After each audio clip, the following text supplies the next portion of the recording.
It's time for The Story Behind the Person, featuring lively, in-depth conversation with compelling guests from our community. And here is our host, Jonathan Van Bilsen. Hello and welcome to this episode. My guest today is Dr. Sharon Lauricella, a professor at Ontario Tech University who's just released a book. We'll learn all about AI and the ethics of the new technology, and we'll learn the story behind the person. We'll be right back after these messages. Top care with top stylists. Book your next hair appointment with Port Perry's award-winning hair salon, Rosario Greco Styles. The hair experience you deserve. Book today. Call 905-985-0099. At Voss, your independent grocer, it's all about hometown living and shopping. Owned and operated by Terry and Christine Voss, their newly renovated Port Perry store carries many local items to support our town and its residents.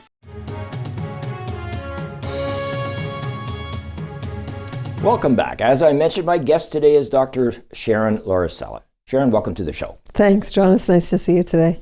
So this is great. So you're a professor, you've written a book, you have written all kinds of papers, and you're an expert on AI. So we're going to dig into all of this stuff, right? Sounds fun. And I understand that you were born in the U.S., you've lived in the U.K., you're now living in Canada. Do you like Canada? I love Canada. Good. This is your home. You're happy here. It's been over 2 decades now. Really? Mm-hmm. My God. Well, so you're more Canadian than you were American. Sometimes I feel that way. Yeah. Until baseball season rolls around. And you're from New England, right? That's right. US? I'm from Boston. Boston, yeah. I don't really detect a Boston accent. I guess two decades of Canadian, I've wiped some of that out. Yeah, some of that, and then living abroad. Of course. Will do that to us. And your stint in the UK was at Cambridge? Cambridge University is where I did my PhD. Wow, and you liked the UK? I loved the UK. I was also a student at Edinburgh University in Scotland. Oh, wonderful. Yeah, amazing. That was a really fun place to live. Edinburgh is a beautiful, beautiful. Beautiful. Oh, yeah. Brings back some memories. So you've also won some awards. You've won the Ontario Tech University Teaching Award a couple of times. I won the Faculty Teaching Award within the Faculty of Social Science and Humanities at the university. Okay. And I'm also the first teaching scholar in residence at the university. Well, congratulations. Thank you. Wow, that's amazing. So we're going to talk a little bit about Sharon's new book. It's called Ludic Pedagogy. Pedagogy, yeah. That's what I said. and why don't you tell us about what the book is about right off the get-go? The book is about having more fun in higher education because my co-author Keith Edmonds and I were thinking, university students get to their first year and everything is so stressful, right, and they're cramming and studying and pulling all-nighters, and it seems like the fun part of university is on the weekends, right, and at night and at the Thirsty Thursdays and at the homecoming and that. And the fun never really happens in class. Right. And so for that reason, students aren't meeting friends in class. They're not getting to know their colleagues and classmates.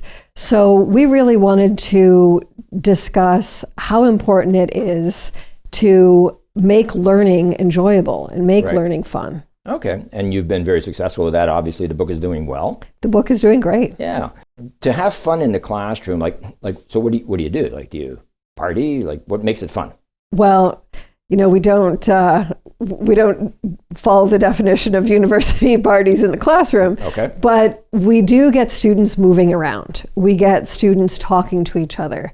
We can play games that right, illustrate course concepts.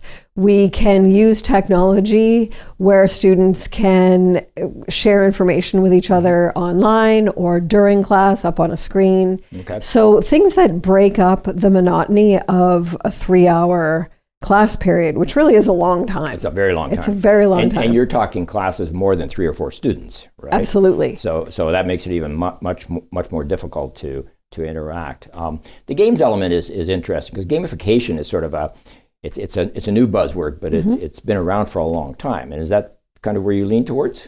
Well, we kind of focus more on gamifying than gamification. Okay. So gamifying is taking a course concept and then thinking about it in ways that we can just have fun with the concepts, get students interacting, right, rather than making up a game for the sake of making up a game, right? So we're taking the course concepts and just making it more engaging and making students have the opportunity to connect with each other rather than just going home and doing the reading by themselves or writing an essay on their own, that sort of thing. And how do you find that's working? It's working great. I use a lot of educational technology in my classes.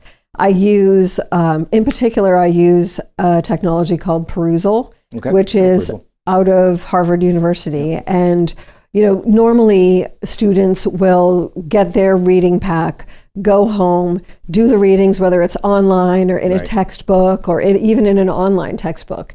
And, they'll sit and highlight on their own. But what I do is I take the course readings in digital form and I put them into this platform. So students then go in together. So they're doing the reading in a social environment. So they bounce off each other as well. Exactly. So it's not just because I remember the days of having to read a book that I would hate the book. And I'd have to read it, and thank God for Cole's Notes at that time. Yeah. And the back covers of books, because I got through many that way. So let's talk about teaching. So you've never missed a September at school your entire life, right? I have gone back to school every September since I was 5, even before that, because my dad was a teacher. Right. I went to school with him when I was very young. Really? Really? So is that where you got your love for teaching, do you think? I think so. Yeah. I really do. You, did he? No, it was more, it was just the way of life at home. We were always reading. We were always messing around with things to try out or taking things apart and putting them back together. Right. And so the area of your expertise now, I guess, is communication based, right? That's right. You teach communication of one sort or another. And is that something like you decided at an early age you wanted to be a teacher, I suppose, right? And I knew I wanted to be in education in some capacity. Right. So where did it take you? Like, what was your process? You finished high school with the intention of doing what?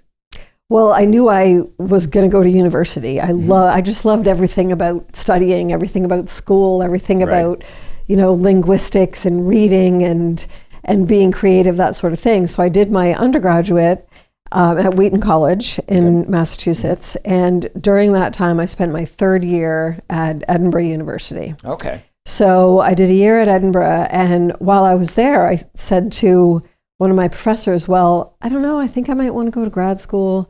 And he said, well, you'll go to Cambridge. Right. And I just laughed. I thought, me? Yeah. I'm just a kid from Boston. There's no way I can go to grad school. And even if I get in, how am I going to pay for that? Right. So then, he had some connections at Cambridge where he said, call up this person, go visit this person. And I applied. And then I remember going home the summer after, like the summer before I wanted to go to grad school. And my parents said to me, look, if you're going to go to grad school, you're going to need to get some scholarships because this is it's serious money. This is some serious money, especially to do a doctoral degree in Europe. And then it just became my personal mission to get a scholarship. So I had a full scholarship from the Rotary Foundation. Really? Yeah, I'm That's very wonderful. grateful to them. That's amazing. And you obviously thoroughly enjoyed that. And then you came back. What? I taught in Boston for a couple of years. And Sorry, then similar subject like communication arts, that type of, I taught a whole bunch of different things for a while, just being gainfully employed. But at the university level? Yes. At the university level. I also taught some high school for a little while just to, make ends meet. And then I ended up working for a consulting firm for a little while. And it was with youth marketing and young people. And then the opening at Ontario Tech came. It was UOIT at the time. And I've been at Ontario Tech since it opened. Really? Yeah. Really? Good. And now we're expanding into the downtown Oshawa area as well. Oh, wonderful. So so you obviously enjoy teaching the communication element. So what aspect of the Well, I teach a variety of undergraduate courses. I teach from 1st year to 4th year. So I teach 1st year public speaking, which is a required course for all 1st year students in the communication and digital media You're judging program. me right now just on how my mannerisms Obviously, I'm taking notes. Right. Yeah, taking notes on this. And that's a really fundamental course for students. I love teaching that course. I love first year students. They're always very keen, and they really want to please, and they're just so excited to do something different than they did in high school. And then I teach a communication ethics course in third year. Okay. And then fourth year, I teach a communication and conflict course, senior seminar, research courses, and things like that. And I'm also teaching some alternative delivery courses, which are really fun. And I would suggest to your viewers, if students are considering the university, that it's a really wonderful opportunity for students to do a alternative delivery course where instead of they meet for 3 hours a week, every single week, instead we do a couple of online courses and then we go camping for a week. Really? Well, that's different. That's certainly different. And how's that going? It's really fun. Yeah, students love not being glued into the 3 hour a week schedule. And it's off campus, it's off site. So it just, people are a little bit more relaxed. Totally different. I know. I remember way back when, on a very hot day, we got to go out of the classroom and sit outside, and it was exciting. It was different. Absolutely. Right? And it's the difference that makes it. You're still learning the same things, but it's in a different environment. Camping, although, is a little far out there for my group.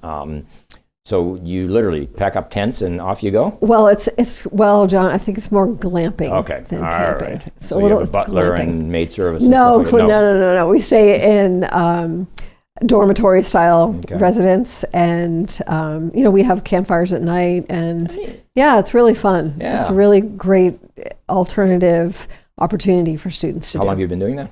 I first started before COVID, and then COVID put a halt on it, and then we're scheduling it again for next year.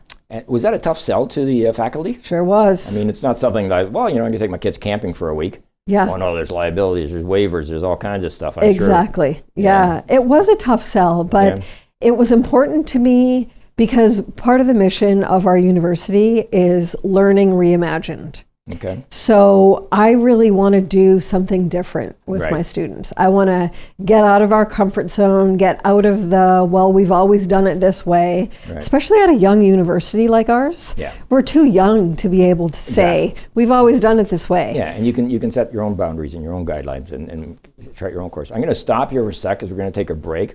When we come back, we're going to talk a little bit more about the book. Also want to get into AI, which is the buzzword these days. Great. And I understand that you're quite the expert on that. So hang in there, stay with us. We'll be back right after these messages. Want to look professional? Want customers to remember you? Custom branding from PP Print using the finest embroidery materials and high-end direct transfers will make your brand stand out from the rest. PP Print, more than just printing. Not all Canadians have the time nor desire to manage their finances, and often that responsibility is up to financial professionals. Our goal is to help Canadian families achieve a happy and successful financial future. Visit us, the McClellan Financial Group of Asante Capital Management. Pet Value has a fleet of services to help you and your pets to live their very best lives. Visit Pet Value in Port Perry to discover a world of expertise, friendly staff, and everything you need for your pets. Pet Value, your pet, your store.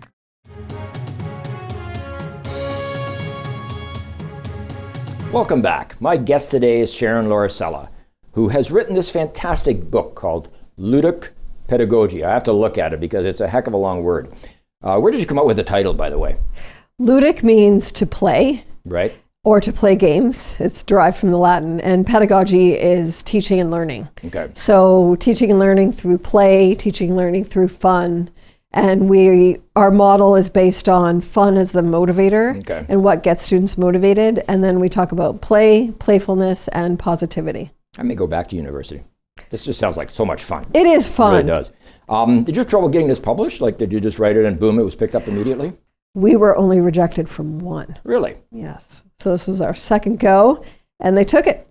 So one of the things in teaching that has come into, I guess, the spotlight in the last 6 months is artificial intelligence. Now, I know that's been around forever. Sure. There's nothing new about it. But since the introduction of, I guess, ChatGPT, everybody's now got an opinion on AI. And a lot of people are concerned, like, is it going to replace my job? And I think back to the 70s, I guess, when I was very young, that when computers came out, oh my God, they're going to take all of our jobs, or nobody's going to have a job. And that's not the case, because many people became employed because of computers. And I assume this is going to go sort of the same way.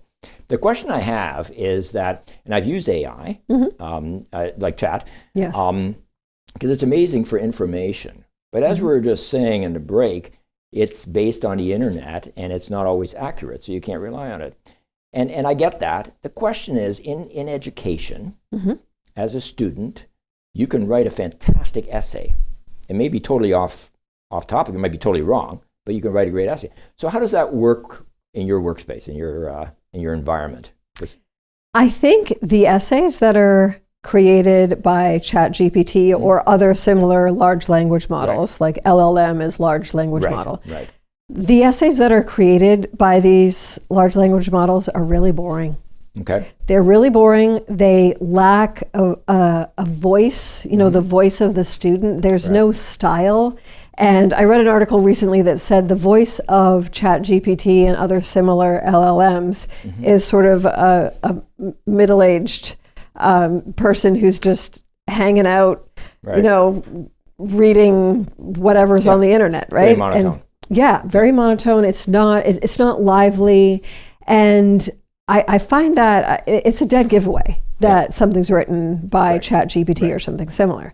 So what I do with my students is I ask my students to tell me about their own experiences. Okay. How do the course concepts relate to your own experiences, your own goals, your own objectives, the things that you find important in life? Right. So that's one way of, ChatGPT can be used to maybe edit somebody's work or correct some grammar, something like that. Or foundation. Sure. Yeah, to get some ideas. Yeah, absolutely. Yeah. But in terms of a personal voice, it's just not there. Details. It's very generic, very third-party-ish. Yes. Do you see that changing over time?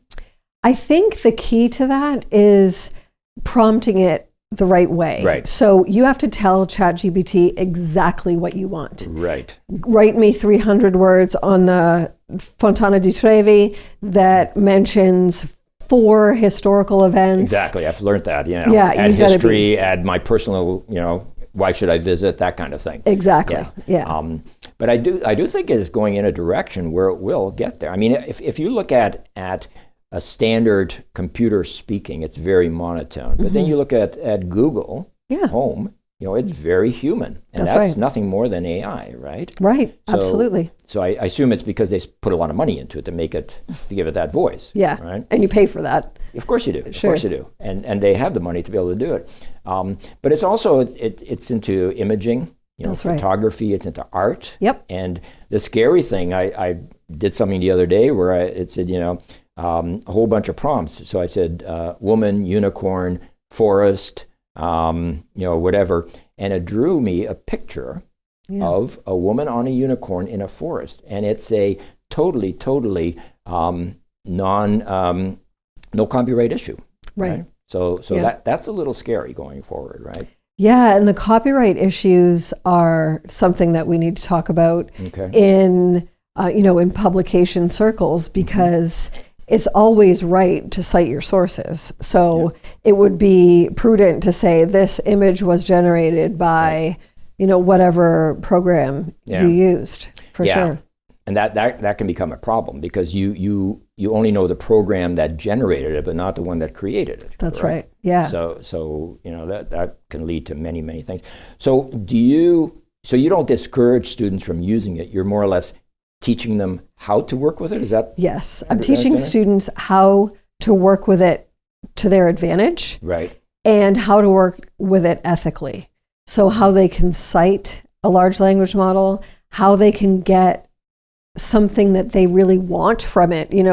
For example, your Fontana di Trevi reference. Yeah, I'm not Italian, right? So we have to go with Trevi Fountain. Trevi Fountain. So telling students, you can use it to, let's say they have to write a research project and they're thinking, oh my gosh, I have no idea what to write about. Right. Well, you could start from nowhere and ask ChatGPT a couple of basic questions, and then it kind of gets your mind rolling. And I tell students, you can't edit a blank page. Right. So at least it gives you something to edit. I mean, you're going to do that anyways, right? As a student, if it's not ChatGPT, you're still going to go on the internet and you're going to cut and paste all sorts of information and hopefully weave it into your own essay. So, well, yeah, you can cite different sources. You can consult different opinions, different venues, articles, authors, and so on, and then synthesize them. Okay. And that's a key skill that I teach my students, is to synthesize this information. Meaning what? Meaning, take this person's opinion and that person's opinion and this book and that article and take them all and kind of see them from the bigger perspective, and then say, okay, these two things align, and then there's a contrary argument, and this is what I think about these opinions and arguments. Okay. Can you ask Chat to give you the sources where it gets this information? Would it know that? It gets them wrong. It does? Yeah. You can ask it for sources. Okay. But it makes things up, and it makes things up with excellent confidence. Yes. And if you don't know for sure, you got to check. Yeah. It's happened to me. When I first came out, I tried writing an article with that. And it was a great article. It was on an organization. And then I found out afterwards that organization was actually somewhere in southern U.S. Yeah. And I would buy it hook, line, and sinker because, so you have to do your own research. And that's today. But in 5 or 10 years from now, or maybe not even, it will have been totally, totally enhanced, right? We would think so. Yeah. I think it's important to understand how these large language models work.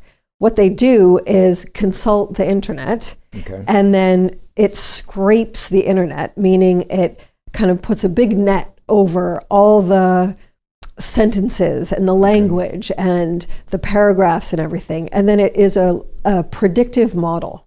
So LLMs are a predictive model tool. So they say, okay, this word should come next, and then the next word should come, and then it is just a predictive output. So it's kind of like, when you're texting on your phone, and then your phone tells you what it thinks you're going to say next, and you click on and sometimes your phone is totally right, and sometimes I didn't mean to say that. Yeah. So that's a very simple language model, but ChatGPT takes all the language from everywhere and says, okay, this probably goes next, and this probably goes next. That's why it makes up references. Right. Because it thinks, oh, this word sounds good. Yeah.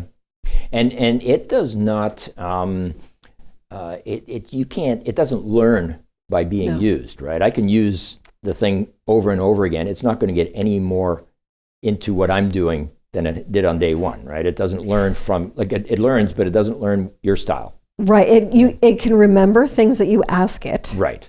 The other thing you can do is give it a bunch of things that you've written. I've written, you can feed it 25 of your photo and travel articles, and then say, write me one that you think I would author on whatever, the Taj Mahal or something, right? Interesting. Yeah, you should go. And then it'll give you an output, and then you can change that, but you can tell it what style you want it to use. Be an academic. You can make it, I've done crazy things, like I've told it, write this story, and then I'll say, turn that into a rap, or turn it into a nursery rhyme. Oh, really? It'll do that. I've done poetry with it, or songwriting. Sure. And it's good. Yeah. I mean, it's not terrible. No, it's not. It's. I mean, there's a great future for it. And I want to ask you what you think the future is, but I'm sure it's a catch-all, right? Like, who knows? I mean, yeah, it's hard to predict that. Yeah. I think the future will require people to be thoughtful and ethical in using it. And that's an issue. Ethics is the biggest problem I have with it, because you don't know, and especially if you're getting into deep fakes, into the video world and that, you don't know what's real and what isn't real. And, that's right. And I mean, you're in the business, so certainly you do, but the average person is not going to know. That's right. I mean, they probably think that we're two real people standing here, when actually we're not. We're just AI generated. We're holograms. Exactly. And my understanding is that ChatGPT is sort of the program, but what people buy are packages or apps that use that. Is that correct?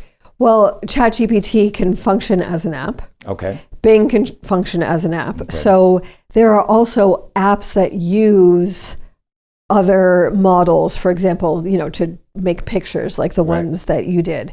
It uses this technology to create an output for sure. And it runs in any language or a lot of languages? Yeah, runs in even different Italian? languages. I've not tried it, but you can use ChatGPT to teach you a language. You can say, make up 25 questions using, the future tense or whatever, and it'll give you answers. And the new versions of ChatGPT that you have to pay for, ChatGPT 4 is subscription based. Right. But over the next short while, you'll be able to pay for, you can give it a picture and say it's a picture of your washing machine. Right. I think something's wrong with my washing machine. Tell me how to fix it. Yeah. So it'll be able to read a picture. Mm-hmm. It will be able to hear your voice and give you suggestions on your pronunciation, things like that. Wow. It's interesting. It's scary. And unfortunately, we're out of time. Our time has run out. I mean, I could talk about this forever because it's the future of life, I think, as we know it, because everything has AI built into it, or will have AI built into it. And so thank you so much for being here. Good luck with your book. It was fun. Thank you. Your teaching concept sounds great, especially the camping element. Yeah. It was a pleasure meeting you. It was great to see you, John. Right. Thank you. And thank you all for watching. Please join us every month right here for The Story Behind a Person on Rogers TV.